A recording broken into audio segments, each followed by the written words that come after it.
Hi, my name is Reed Blakemore. I'm the Deputy Director of the Atlantic Council's Global Energy Center, and we're once again here at COP27 in Sharm el-Sheikh, Egypt, doing a whole bunch of interviews with the folks on the ground talking about their goals for the session, what they hope to achieve over the next week or so, and really finding out how all these stakeholders are shaping the conversation on the ground here. To that end, I'm here with Andrew Mayock, Federal Chief Sustainability Officer at the Council on Environmental Quality at the White House. Andrew, thanks for joining us. My first question is, as I mentioned, this COP in particular, we've seen an explosion of the number of stakeholders from the private sector, NGO, a wide array of government stakeholders from within the U.S., all here trying to push forward this conversation on climate action.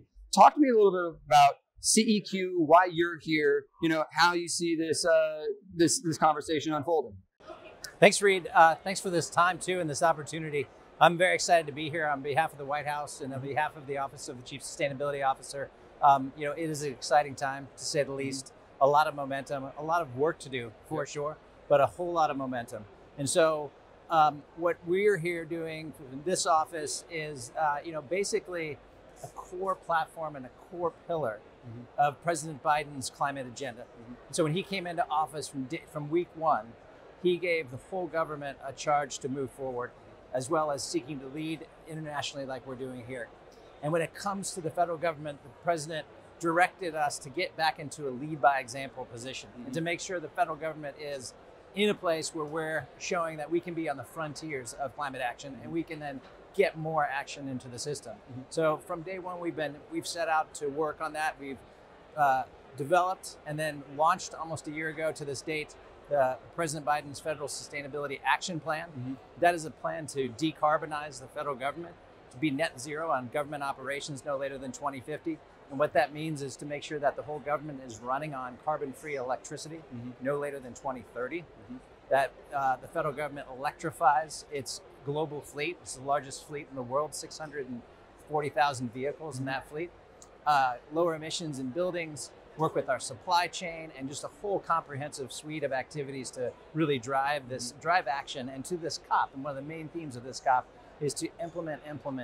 So we've been hard at work over that the last 2 years, and excited to showcase many of those pieces. One of the core pieces of our government work here is how do we go organize other governments to create more action and help lead that push. And so one of the core things that we're doing here over the next couple, we're kicking off here this week, the Net Zero Government Initiative. That's 15 countries plus that are coming together to make the same commitment that we made a year ago for net zero government, to decarbonize their operations. So we're really excited to do that this week and to start that implementation as well. So you mentioned it. This COP is all about implementation. And you mentioned a number of the vehicles that this administration is really pushing forward to show that the United States isn't just being a leader on the international stage and gathering these communities, but it's walking the walk in a lot of ways. And that speaks to the first question in my mind is progress, right? So beyond those, or as part of those various initiatives that you mentioned, talk to me about that progress that you've seen, over the past year, 2 years from the Biden administration, and how the domestic decarbonization story in the United States has accelerated or proceeded apace. Yeah, and then that's a really key thing about COP and this implementation theme. A lot of promises made, and we got to get to a place where we have promises kept and progress delivered. So one of the places, as an example, where we've made significant progress is in zero-emission vehicles. So as I noted, the federal government has the world's largest fleet, over 640,000 vehicles. When President Biden came into office, he gave his clear mandate to go electrify that fleet. And so in 2021, the federal government, speaking to this progress, the federal government purchased about 2% of our annual acquisitions as zero-emission vehicles. But fast forward to 2022, we've moved that number to 12%. So 12% of all our light-duty acquisitions in the federal government are zero-emission vehicles. We could have been in a place this past year where we could have hit 20%.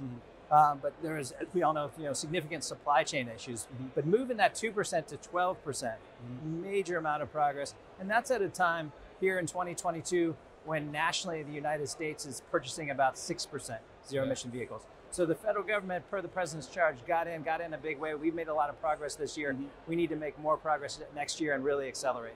So, I mean, the other big piece, I mean, you mentioned next year, right? The other piece of progress is kind of those future ambitions and moving that progress, continually raising the bar for that progress, frankly. And I think we've seen a lot of additional ambitions come and complement the implementation goals that we see at this COP. After this COP, COP27, looking forward to COP28 and beyond, what are the outcomes you're looking to see here and to really move CEQ, but also the broader, administration forward on your climate goals? Yeah, that's a great question. And a key part of the work here that we're doing at this COP with the Net Zero Government Initiative is for our partner countries to commit to net zero government operations for them this year at COP27, and then over the course of the next year to articulate that plan, publish that plan, show us how they're going to do it in their way, and which includes interim targets that they'll be deciding and spelling out. And then we're going to come back together on COP28 when those plans are in place, progress has been made, report on our own progress. So we're going to take net zero government initiative from launch here at COP27 into implementation and progress update 1 year from now. That's awesome. I think it really speaks to, again, there is the domestic progress that we're making, that, the United States is making at home, but also a huge piece of that is using that example, using that leadership to build these communities and allow folks to talk about as a community how these pieces are moving forward and implementing in a successful way.